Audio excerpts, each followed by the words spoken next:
অঙ্গীকার পুরা করার জন্য ডাকেন। অঙ্গীকার পুরা করার জন্য ডাকেন। কেননা কিয়ামতের দিন, হায় হায়, আমি তো বলি, জানি না বুঝবেন কি বুঝবেন না, আমি বলি এই উম্মতকে দুনিয়াতে পাঠানেরই কথা ছিল না। কি অনেক কিছু মিলাইলে দেখা যায় আমাদেরকে পাঠানেরই মনে হয় কথা ছিল না। নাহলে এত ছোট জীবন দিবেন কেন? 60-70 বৎসর, কত কাউকে তো হাজারও দিলেন, ঠিক না? আমাদেরকে 60-70 বৎসর দিয়ে কেন পাঠাইলেন? আবার 60-70 বৎসর দেওয়ার পরেও 2 পর্বে আমাদের জীবনটাকে আল্লাহ কমায় দিছেন, লেস করে দিছেন, বাদ দিয়া দিছেন। প্রথম 15 বৎসর হিসাবে আসবে না, যতক্ষণ পর্যন্ত বালেগ না হয়, কলম তার বিরুদ্ধে যায় না, পক্ষে চলতে পারে, বিরুদ্ধে চলবে না, রুফিয়াল কালাম। এইখানে 15 বৎসর বাদ। তারপরে যেটা থাইকা যায় 60 আর 70-এর ভিতর থেকে, যতক্ষণ আমরা ঘুমাই 4-6 ঘন্টা আর 8 ঘন্টা, এটাও কলম উঠানো থাকে, আমাদের বিরুদ্ধে যায় না, এটাও মাপ, এটাও। তাইলে আর থাকলো কি? কোরআন আমাকে বুঝায় এত অল্প সময়ের জন্য কেন পাঠাইলেন। তাহলে কোরআনের ভিতরে ডুব দিলে মনে হয় বুঝে আসে। আল্লাহ মনে করেন যে কেন পাঠাইলাম, কিয়ামতের দিন তোমাদেরকে আমার পক্ষে সাক্ষী হিসাবে আমার পাশে দাঁড় করাবো। শুহাদা আলান নাস, কিয়ামতের দিন এই উম্মত আল্লাহর পাশে সাক্ষী হিসাবে দাঁড় করাবে আল্লাহ। সমস্ত উম্মতের উপরে আমাদেরকে সাক্ষী হিসাবে দাঁড় করাবে আল্লাহর পাশে। ইনশাআল্লাহ এই উম্মত কিয়ামতের মাঠে দাঁড়াবে না, এই উম্মত স্টেজে দাঁড়াবে। স্টেজে আল্লাহর পাশে স্টেজ লাগানো হবে, ওই স্টেজে এই উম্মত দাঁড়াবে। কেননা আসামি আর সাক্ষী এক জায়গায় দাঁড়ায় নাকি? দুইজনের মান একটা, দুইজনের মান ভিন্ন, ঠিক না? আমরা পাশে, না কোরআন বলতেছে শুহাদা আলান নাস ওয়া ইয়াকুনুর রাসূলু শাহীদান আলাইকুম ওয়া তাকুনু শুহাদা আলান নাস। আমরা সাক্ষী। আল্লাহ বলে কম সময় দিয়া কেন পাঠাইলাম জানো? কিয়ামতের দিন কেউ প্রশ্ন করতে পারে যে এরা যে সাক্ষী হিসাবে দাঁড়াইলো, এরা তো দুনিয়াই দেখে নেয়, তাইলে আবার সাক্ষী হবে তো হবে কি কইরা? ওই দিন যেন আমি বলতে পারি এদের পা উঠায়া দেখো, এরা এখনো দুনিয়ার মাটি লাগানো আছে, যদিও কম সময়ের জন্য। মনে হয় আমাদেরকে দুনিয়া পালানোর জন্য আল্লাহ পাঠাইছেন। অনেক সময় বলে না, আরে আপনার টাইম নাই, তাতে কি আসে যায়, আমার বাড়িটা পাড়ায় চলে যায়। আল্লাহ মনে হয় এই জন্য পাঠাইছেন যেন আমরা দুনিয়াটা পাড়ায় চলে যাই। অল্প সময় দিয়ে আল্লাহ পাঠাইছেন, বেশি সময় আমাদেরকে দেন নাই, শুধু নবীজির কারণে। এই জন্যই তো আমি বলি, জানি না ওলামা একমত হবে কি হবে না, এই উম্মত দুনিয়ায় আসারই ছিল না।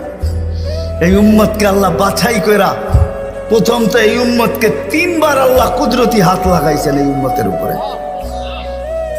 জন্মলগ্নে একবার খালাকতু বিয়াদিহি, দ্বিতীয়বার কুদরতি হাত লাগাইছেন হুয়াজতাবাকুম, বাছাই লগ্নে দ্বিতীয়বার আমাদেরকে আল্লাহ বাছাই করছেন। বাছাই সমগ্র মানব জাতির ভিতর থেকে আমাকে উঠাইতে উঠাইতে কত কুঠি উঠানের পরে মনে হয় আমি আল্লাহর কুদরতি হাতে আসছি, আর আল্লাহ বলছে যা তোকে উম্মতে মুহাম্মদী বানাইছে। বাছাই পড়বে তৃতীয় আল্লাহর কুদরতি হাত লাগছে আমাদের উপরে। আল্লাহ আমাদের উপরে চিহ্ন লাগায় দিয়েছেন। চিহ্ন বোঝেন, যেন কিয়ামতের দিন হারায় না যায়। আল্লাহ সাহাবা জিজ্ঞাসা করছে, ইয়া রাসূলুল্লাহ, সমগ্র মানব গোষ্ঠী উঠবে, আপনি আমাদেরকে খুঁজে পাবেন কি কইরা? তা আল্লাহ রাসূল হাসতেছিল আর বলতেছিল, চিহ্ন লাগানো আছে, চিহ্ন। কয় সেই চিহ্ন আবার কি? কয় গুররাম মুআজ্জিলিনা মিন আসারিস সুজুদ, তোমাদের নামাজের জায়গা, উজুর জায়গার থেকে নূর ফুটা বাহির হবে, আর কারো বাহির হবে না। আমি নূর দেইকা চিহ্ন, তোমরা আমার, আমি ডাইকা ডাইকা কাছে নি। চিহ্ন লাগায় দিয়েছেন কুদরতি হাত দিয়ে,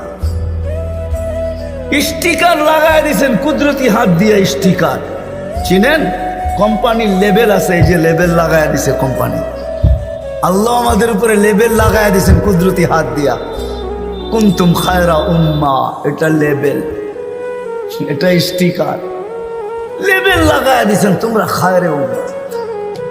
আফসোস কোত্থেকে যেমনি আমি হারায় কত দূর চলে গেছি। প্রথম স্বাধীনতা দিছেন আল্লাহ শিক্ষাগত, দ্বিতীয় স্বাধীনতা দিছেন আল্লাহ পেশাগত, তৃতীয় স্বাধীনতা আল্লাহ দিছেন মত আদর্শগত। স্বাধীনতা যদি না দিতেন সব আল্লাহর, আর আপনি টকশোতে বসে বলবেন আল্লাহর বিরুদ্ধে, আর আপনি চিৎকার দিয়া বলবেন গড ইজ নাথিং। না, অস্তিত্ব কে দিছে? বাক স্বাধীনতা যেটা, মত আদর্শের স্বাধীনতা দিছে আল্লাহ, এই জন্য কিচ্ছু বলে না, শুধু অপেক্ষা করেন অপেক্ষা। কোরআনও বলে ফান্তাযিরু ইন্নী মাআকুম মিনাল মুনতাযিরিন, আমি অপেক্ষা করতেছি তোমরা অপেক্ষায় থাকো। আল্লাহ কিসের অপেক্ষা?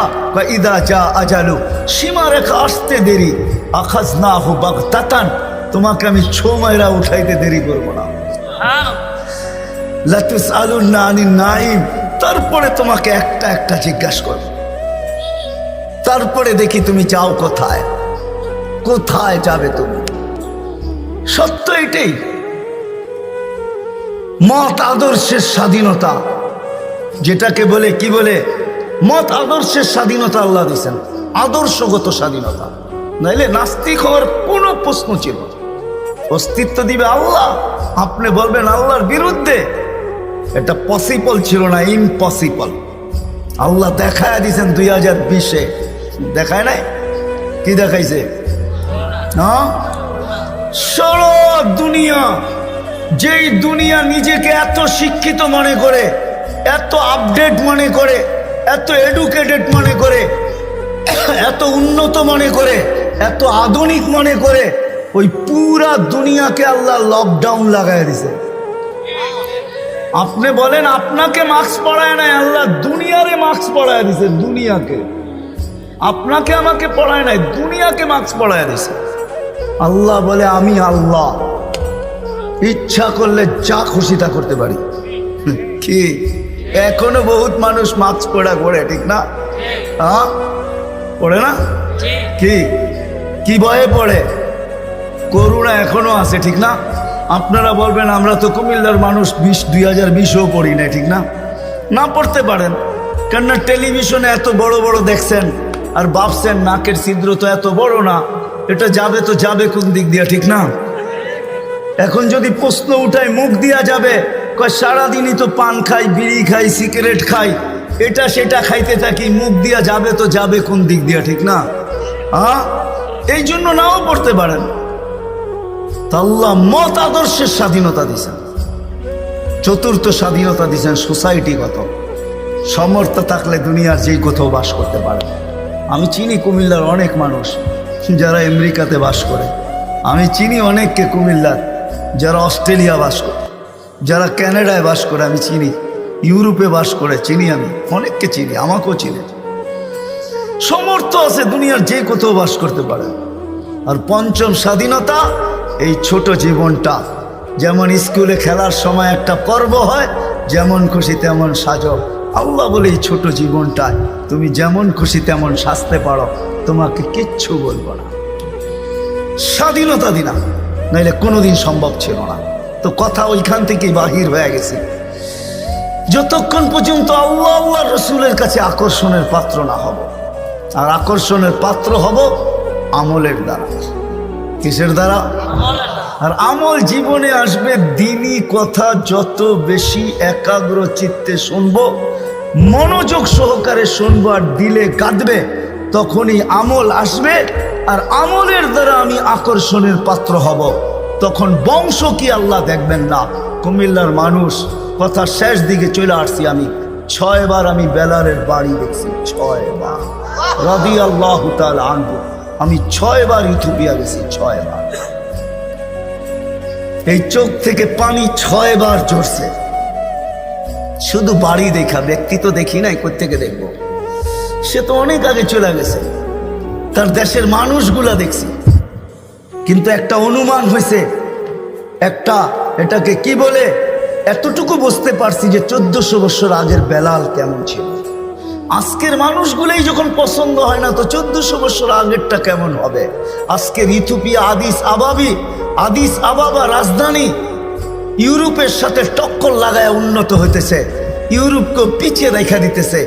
তাইলে আজকেও যদি মানুষগুলা পছন্দ না হয়, 1400 বছর আগের বেলাল কেমন ছিল? কিন্তু বেলাল যেখানে ওইখানে কেউ নাই। কেমন আকর্ষণের পাত্র, জমিনে চললে জান্নাতে পদধ্বনি হতো, জান্নাতে। আল্লাহর রসুল কানে শুইনা ঈশা বলছে, মা বালু খাইয়া বেলাল, এত বড় আকর্ষণের পাত্র কি করে হইলে? জান্নাতে তোমার পদধ্বনি, তাও আমার আগে আগে। পিছিয়ে হইতো তাই না মাইনা নিতাম, আমার আগে আগে। দেখতে তো ছিলাম না তোমাকে, পদধ্বনি শুনতে ছিলাম। জিবরিল আলাইহিস সালামকে জিজ্ঞাসা করলাম আমার আগে কে?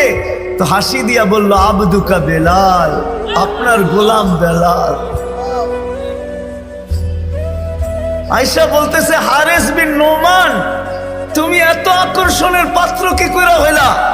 বলছে, কি ইয়া রাসূলুল্লাহ, জান্নাতে ঘুরতেছিলাম, তুমি তাহাজ্জুদে কোরআন পড়তেছিলা, আমার রাত্রেই সফর ছিল, আমি রাত্রেই পৌঁছে গেছি ওইখানে, আর রাত্রই ছিল, সময়কে আল্লাহ থামায়া দিছিলেন, রাত্র ছিল, জান্নাত ভ্রমণ করতেছিলাম, লাউড স্পিকারে তোমার কোরআন শুনতেছিলাম।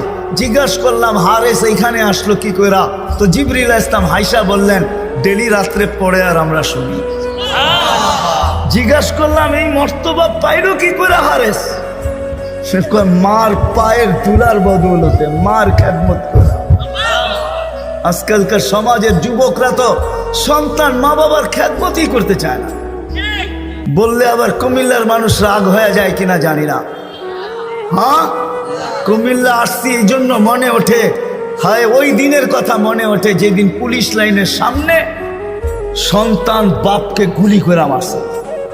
বুঝা গেছেন না? বুঝা গেল নাই? মানে নাই?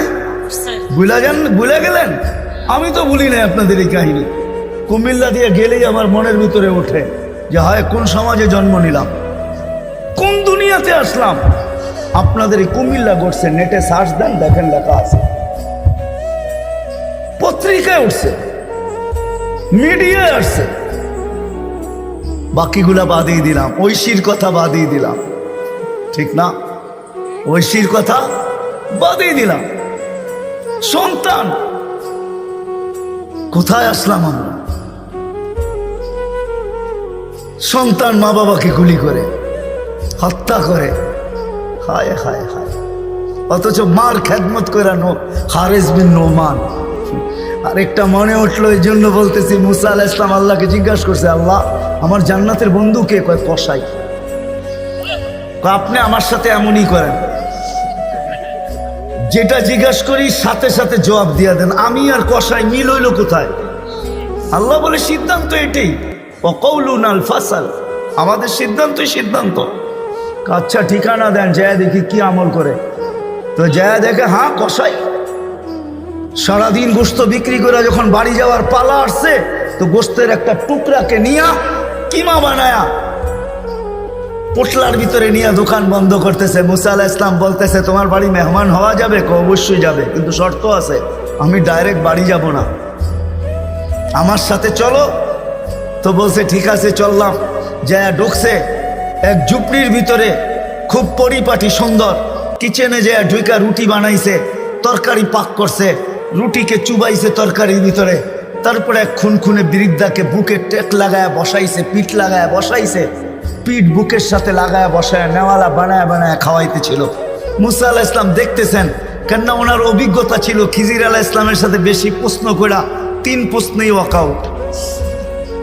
আল্লাহর রাসূল বলছে, লাউ সাবারা মুসা লা আলিমনা কাসীরাম মিনাল খাইর। মুসা আলাইহিস সালাম যদি আরেকটু ধৈর্য ধরতেন, তাহলে আমরা আরো তথ্য জানতে পারতাম। তো উনি বুঝে গেছেন চুপ থাকাই ভালো, কিচ্ছু জিজ্ঞাসা করেন নাই। যখন খাওয়া দাওয়া শেষ, পরিপাটি শেষ, শোয়া দিয়া এখন বলতেছে, পাশেই আমার বাড়ি, চলো আমার বাড়িতে মেহমান থাকবে।